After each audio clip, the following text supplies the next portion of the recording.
I got a sorry.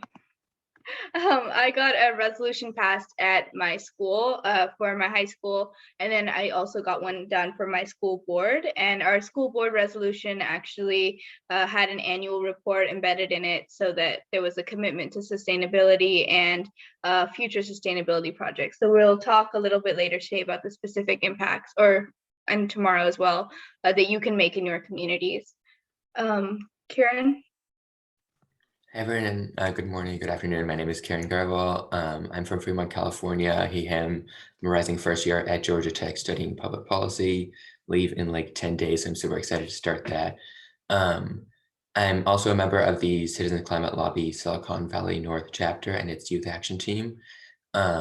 So I actually have not written any resolutions, but I've worked with some people that have in this youth team that we're all a part of. Katie?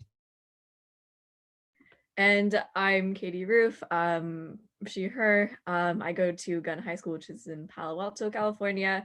And yeah, I'm currently working to pass a resolution on a city level rather than school. So slightly different, yeah. Linear, do you want to go next?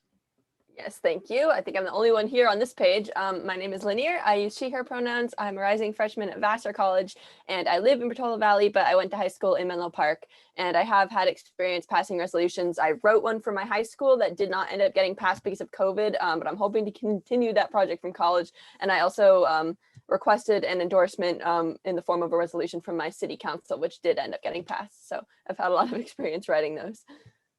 Yep. And Devin isn't here today, but he's also a rising senior at Monte Vista, and he worked with me on the school district resolution. So you guys will have his contact info, and he'll be helping mentor you guys on resolutions. Same with Lori. She's amazing. She's our adult action team member, mentor. She's helped most of us with the writing process at some point, and she'll probably help you guys with a couple edits and things like that, and any questions you have. Okay, so now we're going to go into introductions of you guys. And I think because our group is a little bit small, we'll skip the breakout rooms part and just go around the room and say this. Oh yeah, Kieran, would you like to describe the rest of this activity? Okay, so we're gonna just introduce ourselves really quickly, where you're from, what makes you interested in climate advocacy. You know, if you've been involved for a little while, then you can say what you've done so far, one of your favorite parts, and then just for fun, your favorite summer moment, whether it's something that's happened before or like a plan for the future. So I guess I can go again. I'm still from Fremont, California. I've been involved with CCL for like 2.5 years at this point. And I was thinking about this. One time I was giving a presentation in person at a high school kind of nearby. And at the end of our presentations, we like open it up they pull out their phones, they just write to, they use the cclusa.org/write. So they can write to Congress, and somebody was just like, I didn't know it was this easy to write to our Congress people. And like, it sounded like such a canned moment, like we had planned for it, we hadn't. And it was just kind of cool to see how, I guess, how they found it easy, and hopefully they'll do it again. My favorite plan for the summer, aside from going to college, is that later this week I'm going to go backpacking with my family. Don't know where, don't know exactly when or anything like that yet. We've been very busy with other things, but we're going to get ready to start planning that now. I'm just going to pause the recording so that you can all go ahead and introduce yourself. I guess us four can go first, and then we'll pass it on to the attendees. So Linear. All right.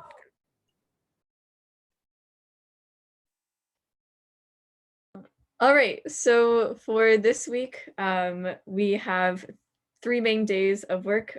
Day 1, today, we have intros, and we're going to be learning how to write whereas statements. Then day 2, we'll be working on our therefore statements.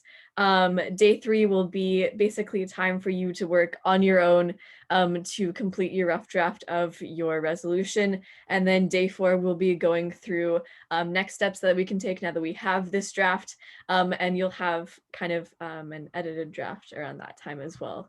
Then we'll also have office hours in case you need more work time or to ask us any questions that you have. So that is just an overview of this week. Cool. So basically a resolution is a way for any kind of governing body to express its opinion on something without necessarily in that same moment taking a specific action. So they do this at the UN level, as I'm sure Vinny is well aware, down to Congress, state legislatures, cities, school boards, student councils, anything can pass a resolution. So a climate resolution, of course, is a resolution where they express their opinion on climate change, hopefully an opinion that it's real and happening, that we need to do something about it. So what CCL is working to do is to get schools, school boards, and PTSAs, student councils, to pass climate resolutions, and they can state that climate change is a real threat, and they often, we'll go through the specific details of what's in them in a few minutes, but the part that's most interesting to CCL, of course, is that they can extend to saying that we feel that Congress should take action on climate change, and they can even extend to supporting a specific piece of legislation, such as HR 2307. So oftentimes it's a little bit harder to get a school board, especially a public school board, to say that they support a specific piece of legislation, though it has been done. But even just urging Congress to take action is really impactful as well.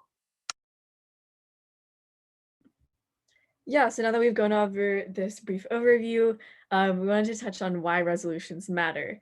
And so as Kieran said, they're kind of a non-specific way to kind of show what priorities matter to the people who are writing the resolution. And they kind of, at least for youth, they demonstrate our determination to see a future where climate change isn't as pressing of an issue. And since we are younger, most of us cannot vote. So this is a really important way for us to show that we want to make a difference and that we care about the future of our area. So there's two main components of a resolution, and Karishma's going to walk us through an example or two in a few minutes, so it'll make more sense then. But basically there's whereas statements and then there's therefore statements. So when you're writing your own resolutions for your schools or school boards, you're going to be working through all the whereas statements today and the therefore statements. So whereas statements basically go through why there's concern for climate change. So oftentimes they'll just start very broad, climate change is a pressing threat, and get more specific in terms of how it's affecting young people, how it's affecting the local area where the school is. You know, the four of us are from California, so almost every summer, sometimes outside of the summer now, we experience orange skies and smoke that council events is only getting worse every few years. So oftentimes local resolutions will play into that. They might mention things like environmental justice disparities between different communities. And then they'll often also recognize actions that have been taken locally. For example, if it's at a school board level, it's nice to have one whereas statement that's something like, we recognize that the school board has already put into place some kind of green schools program. It might be, you know, solar panels on one of the schools, whatever kind of action in terms of environmental sustainability the school has already taken is a good thing to note in the whereas statements. So that's kind of, if you've ever read a resolution, it's essentially like, this is why we're taking action. Whereas this is a problem, therefore we need to take this action. So then we go into what the actions are that we're going to take. And of course, again, because it's a resolution as opposed to an actual legislative bill, it's not actually taking action in terms of like setting up solar panels or anything like that, but it's expressing the opinion. So therefore we feel that we call on Congress to take an action, or we can also do things that are more specific to the school district, like creating a climate committee. I know Karishma was involved in one that appointed some members to a committee that's going to work on goals for the school board in terms of climate change. So basically, you start out with whereas we feel these are the issues, therefore this is what we're going to do.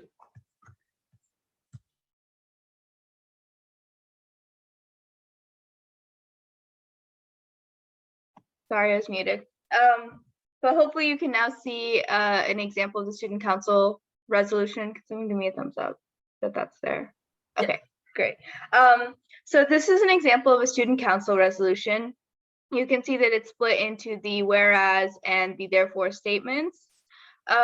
So because it's a student council resolution, or a school resolution, the number of things that the council can actually do is more limited. So I'll go into depth on this with the other resolution. But for now, you can see it's talking about like the global impact, urgency, and magnitude of climate change. And so, you know, climate change is affecting the world's youth and whatnot. So these are super broad statistics and things about climate change and why we're concerned. And then it slowly begins to get more and more specific to our area. So now it's talking about the Bay Area in terms of rising temperatures and sea levels and wildfires. And then if we keep going down, it's just getting more and more specific towards our particular district, our school, and that kind of thing. If we look at the district resolution, same exact thing. We have, because this is a larger resolution with a, you know, kind of more official organization, we had some statistics straight up. Remember, a lot of these school boards don't want to do things that are political, so it's always really important to say things like there's broad scientific consensus and that climate change is a nonpartisan issue. That way they know that they're not making a political statement by passing this resolution. Then we always give a couple of stats on children specifically and youth because, you know, these are school boards, they're affecting the youth in their district. So it's always important to show how our generation specifically is impacted by the issue. Then this statement, I don't know if you guys can see where I'm circling around it, is super important. It's basically saying how many school boards in general have gotten resolutions passed. And then we always list out whatever competitors of our district have already passed resolutions. And this is a great motivator because school boards are already competing with each other a little bit in terms of like sustainability initiatives and all that stuff. So if they see, oh, you know, Mountain View Los Altos is a huge competitor of our district. So when they saw that MVLA had passed a resolution already, it pushed them to, you know, make the process a little faster. And then this whereas statement is the one that's just recognizing everything that we've already done. This is important because it's, for one, it's saying like, hey, thank you for everything that you've done for our district. But it's also showing them, hey, look, you already started doing things for climate, even though the goal wasn't necessarily sustainability. It might have been to save money on water or something like that. It's like you've already done all this stuff and we're just asking you to push it a little bit more. And so it seems less ridiculous and less out there to do this. Now we're going into therefore statements. I know we're going kind of fast, but we're going to work with you guys each individually on these. So don't worry if you're missing things. But here we always start with a couple that are saying like, you know, we acknowledge that climate change is a threat to our students. This one's especially important. It calls on Congress to enact carbon fee and dividend and other policies. This is basically a symbolic vote for us because we can't vote for the legislation itself. We're getting our school boards to endorse it. And then you guys will probably get to write one like this if you want to. Karen mentioned earlier that I had gotten a student representative and a kind of annual report on sustainability measures. So this is the statement that got that put in place. So we'll help you guys engineer your own. And then this final one is just who we're going to send the resolution to so that other people know that it got passed. Now I think we can hop back onto the presentation. All right, so now that we know kind of the general structure of a resolution, if you'll go on to the next slide, yeah, we have kind of the phases that go from developing it to getting it passed. So in phase one, we're just getting started. We're gathering an initial team where it's much easier to do this when you have more than just one person working on the resolution. Next, we're finding a template. We've shown you some great already completed ones, and I believe Krishma has a couple of templates that we'll be using to help you draft the resolution, which is the next step. In phase two, we're building support. We're spreading a petition to gain support for this draft, and then we're finding contacts to help us construct and finalize a resolution text. Next, we're going on to phase three, which is collaboration. We're finding supporters at the council/board level. This is school board.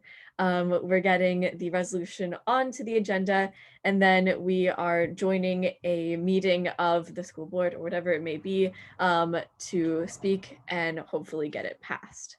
So we will be going over the first half of resolutions today, the second half tomorrow, and you'll be finalizing your draft on Wednesday. We will then be helping you with phase three on Thursday, but that will be your part to do after this event. All right, so that was a lot of information, and it is now time for a quick 5-minute break. You can feel free to mute yourself, turn off your camera, and we'll see you back at 10:33.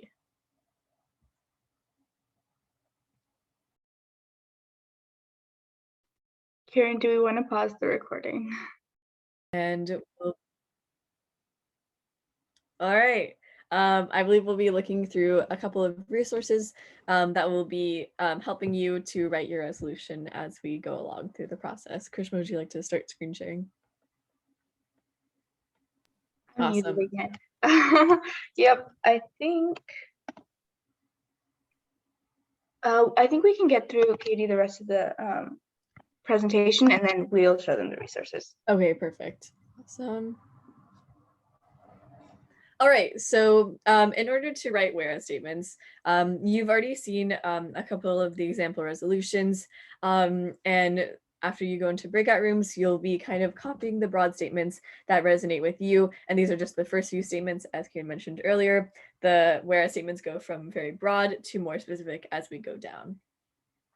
Next, you'll think about why you, and if you have anyone in your group with you, are writing these resolutions and reflecting kind of what concerns you in like the last few statements. And this can be things that are affecting you personally. As I mentioned before, fires are a big thing here in California, but maybe there's flooding where you live or a lack of snowfall. And that will also guide you through the how climate change has uniquely impacted your own community. And if you want to even go to like school specific things, that might be very helpful in getting the school to feel concerned as well. All right, And so yeah. in a sec, oh, sorry. We'll go into breakout rooms in a second, but I want to first show you guys the resources that we've created so that you're familiar with them. All right, so if I can figure this out. Okay, so here's the resources folder that should be shared with everyone in the workshop. And if you are listening to the recording, I'm sure we sent it to your email, so you should have access to everything. So I already showed you, walked you through the school student council resolution and the school board resolution. I did forget to mention the basic difference between the two, but essentially student council resolutions are ones that you present to your, ASB, your student council, whatever it's called at your particular school. So this essentially expresses the school's specific concern for climate change and any actions they're able to take. And then the school board resolution is district-wide. So this is going to impact all, 5, 6 campuses inside your district. And you have more power to, create change and create committees and things like that because the board is bigger and they have more resources.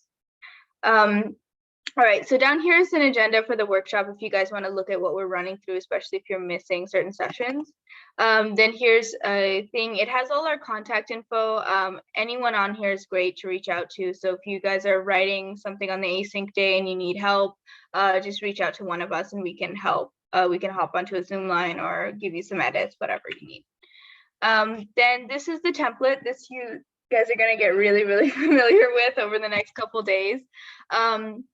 But essentially everything in blue is giving you some sort of guidance or directions on what to write. So with the whereas statements that you're going to be working on breakout rooms in a second, it gives you very specific guidelines, like explain that it's a bipartisan issue. And you just have to kind of put that into your own words. And if you are confused by these directions, there's broader directions at the bottom. Oh, my computer's not reacting in time. Okay.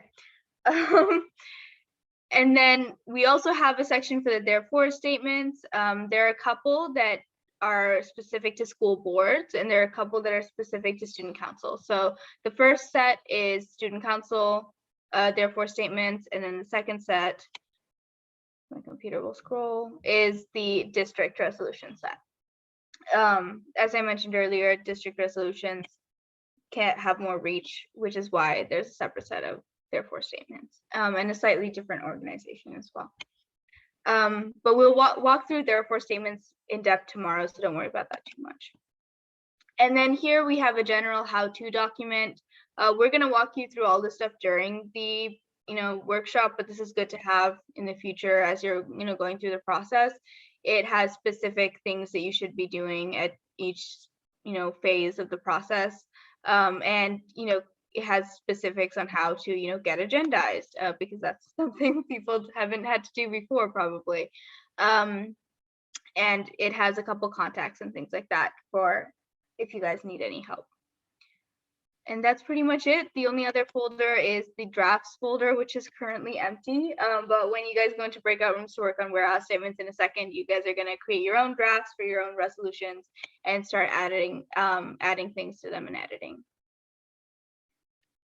That's pretty much it for the resources. I think now we can just break off into breakout rooms and start working. Krishma, do you want people to break out into pairs or just work alone? I think pairs. All right. I think Kieran, if you wouldn't mind Yeah. making breakout rooms and allowing people to choose their rooms, maybe we create like Oh, sure. 4 for now. Oh, here I can. Or Kieran, are you doing it? Yeah, I got it. So just 2 rooms, right? 1 for 2 and 1 for 3. Yep. Okay. All right. And then yeah, we'll come in to check on you in a minute or so. Yeah. Okay. I believe breakout rooms are now open, so if you'd like to head in and get started. Do we have And any please let us questions know if you have about any what we're doing? questions before you go. Yeah. Yeah. Doesn't seem like it. We'll hop into the rooms in a second and guide you guys. Oh, Kieran, do you want to pause the recording?